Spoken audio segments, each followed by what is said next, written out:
Are you familiar with Betteridge's law of journalism? It's quite a splendid one. It's a bit like Godwin's law with regard to the internet, where wherever the argument is, eventually someone will, or Goodwin's law, I beg your pardon, or Godwin's, oh God, flip it out. I've only been on air for 24 seconds and I've already fluffed it all up.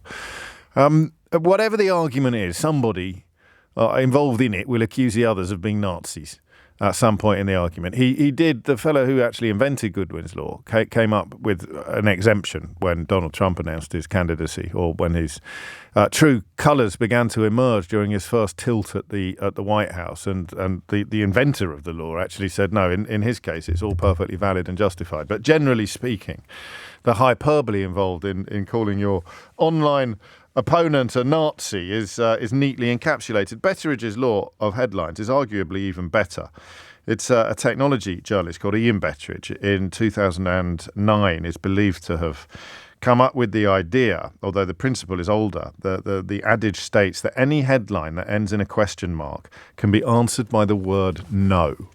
And you know how on this programme I have a slightly unhealthy fascination with the lengths to which the right-wing newspapers, often in conjunction with the sort of vampiric so-called think tanks of Tufton Street, will go in order to make you angry about things that aren't true, or about things that you shouldn't be getting angry about, or about utter nonsense. We have today certainly the finest example of the year so far of that practice. You may already have worked out what it is, but I'm going to tease you a little bit more and promise to reveal it a little later in the programme. So any headline that ends in a question mark can be answered by the word no. It's on at least one front page today, this story, although there's no question mark there. There is a quote from one of those so-called think tanks. But on page 2 of another of our regularly surveyed newspapers, there is a question mark. What story could it possibly be that is complete hogwash, but which right-wing newspapers will be using to try to annoy you or upset you or enrage you today? Stay tuned to find out, because we turn our attention first to a very different story. And it's a conversation that I want to get dead right context-wise, that there are some things that you just don't do in recent years in UK politics. And one of them is go after pensioners. It has been a truism or a fact of political life since at least 2010 that you do not go after pensioners. And that is why it was so jarring, so perhaps unexpected, and indeed so controversial when one of the very first things that the new Labour government did in government, right, in power, having achieved power, was to announce a cessation of the winter fuel payment for all but the poorest old age pensioners. It was a complete reversal of political traffic, and it has been covered accordingly. It sticks in your craw at first glance. You think two things if you lean towards equitable politics or the politics of decency. The first two things you think is, this isn't really what I thought the Labour government were going to do. And then you think, oh, come off it. You can't go after little old ladies. That's just absolutely outrageous. And then, and it's taken a few weeks for this to land, then you find yourself thinking, is this story quite as clean cut as I am being told it is? And it was, I look at threads sometimes on social media in pursuit of illumination. And I saw a claim yesterday from a slightly frenzied account. It wasn't a thread I was participating in, but I've got very well-attuned radars and antennae for, shall we say, overexcited contributors to social media discourse. That's a lovely phrase. Very overexcited. Do you know what that is? That is the equivalent for adults. I've only just invented this, but I'm going to be using it a lot more. You know when your mum and dad tell you, oh, he's tired. I'm not tired! When you're losing your temper or something, or you're a bit snappy, and mum and dad say, oh, he's tired, she's a bit tired, you're tired, darling. Going, I'm not tired. You're absolutely exhausted. Your eyes are being propped open with matchsticks. They're out on stalks. You're either hopped up to your eyeballs on Candy Floss and Sunny Delight, or you're absolutely shattered. But when mum or dad says, oh, he's tired, you're tired, we go bonkers, don't we? So on the other point with adults on social media, he's a bit overexcited. You're a bit overexcited. Calm. That's why that Michael Winner phrase, "calm down, dear," worked so much, probably. People hate being told to calm. I'm not overexcited. But there was someone quite overexcited on social media, and they wrote, "Did you know that a quarter of pensioners are millionaires?" And I thought that can't be right. I mean, that just can't be right. That's a silly statement to make. So I did something that I urge everybody to do when they find themselves confronted with something that they think is probably not true. I had a look. And it's not technically true. What is true, though, is that 1 in 5 households in Great Britain is headed by an over 65 with a total wealth of over £1 million. And the data is quite old, so I'd have thought that it was likely only to go up. 1 in 4 people aged over 65 lived in a household with a total wealth of over £1 million.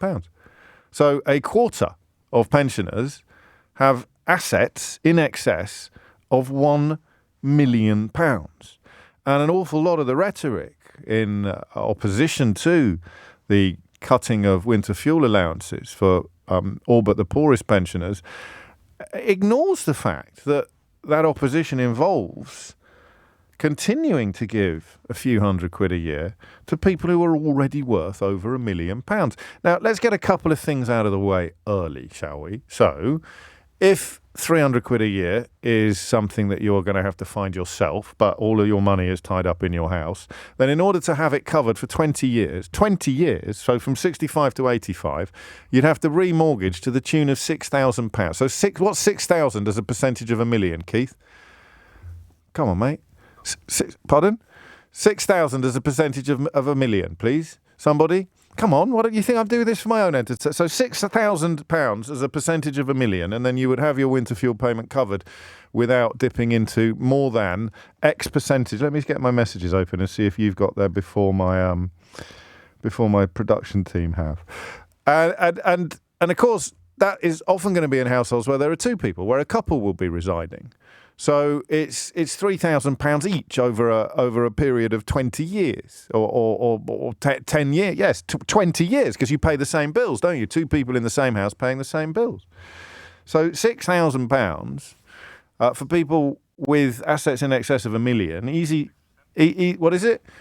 No, thank you, Keith. No, you beat. Oh no, sorry, you got beaten to it there by James. 0.6%. Okay, so 0.6%. And of course, the interest on whatever assets you've got, whether it's the property that's increasing in value or whether or not you've just got it in a savings account, is going to wipe out that 0.6% release of winter fuel payments overnight.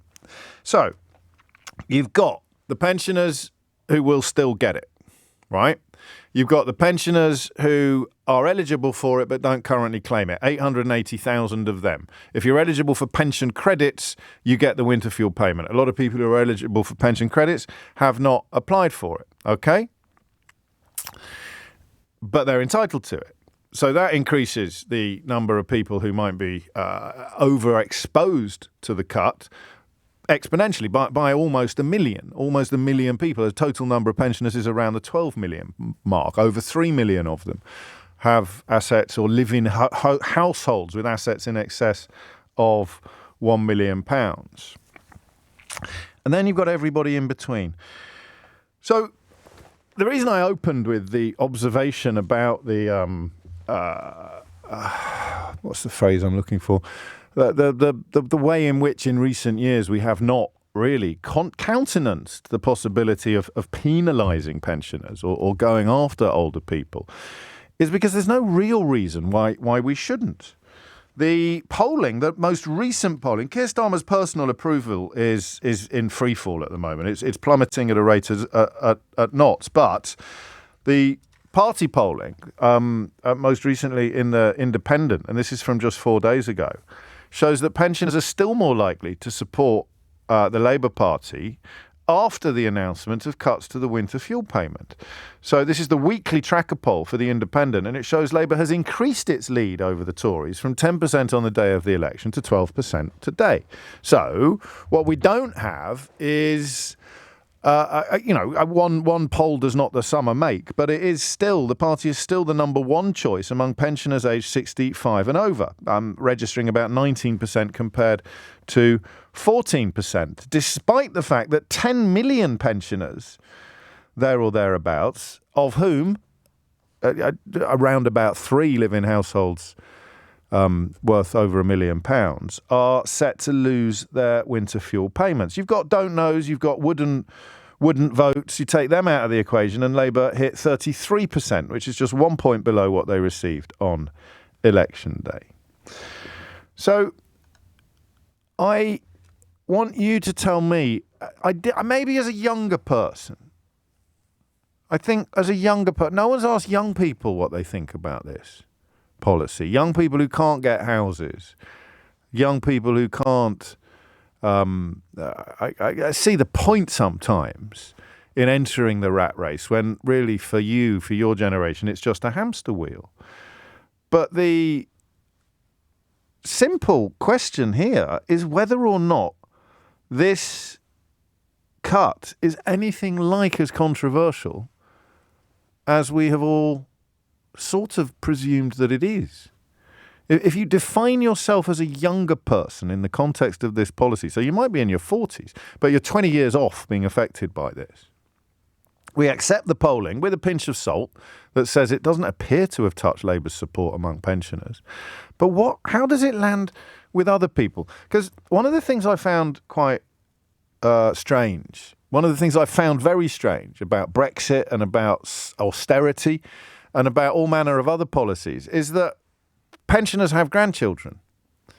I know for a fact that my mother and my mother-in-law, their political decisions, their political leanings are influenced by the impact they think it will have upon their children or their grandchildren.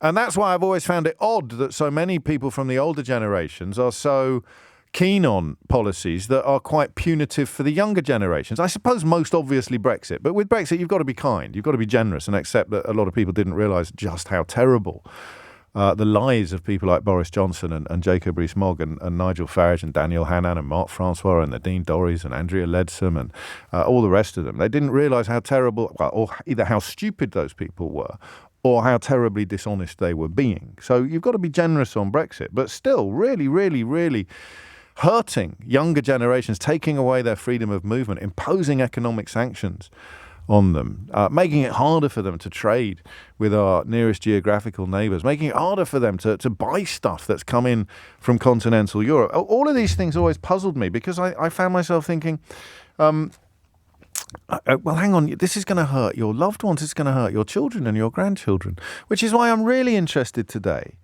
in what this policy does to younger people and where, well, I mean, do you know what I want to do? Listen, for the record, I don't like it. For the record, I make a list of people that should be targeted, and I immediately think of somebody sitting on their sofa with a blanket on their knees watching reruns of Last of the Summer Wine, and I think this is terrible. I also hate the thought of people who are frightened to turn on their heating, even though they can afford to do so, because some of the coverage has created the idea that they can't. But if I was Keir Starmer, I would not have done this. I don't think I would have done this. I don't feel the urgency. I look at so many other areas where money could be raised, and I don't see this. But that doesn't mean that I'm right. That figure today that I stumbled across is 27% or something of pensioners living in households worth over £1 million. And we're arguing about 200 or 300 quid a year going to them.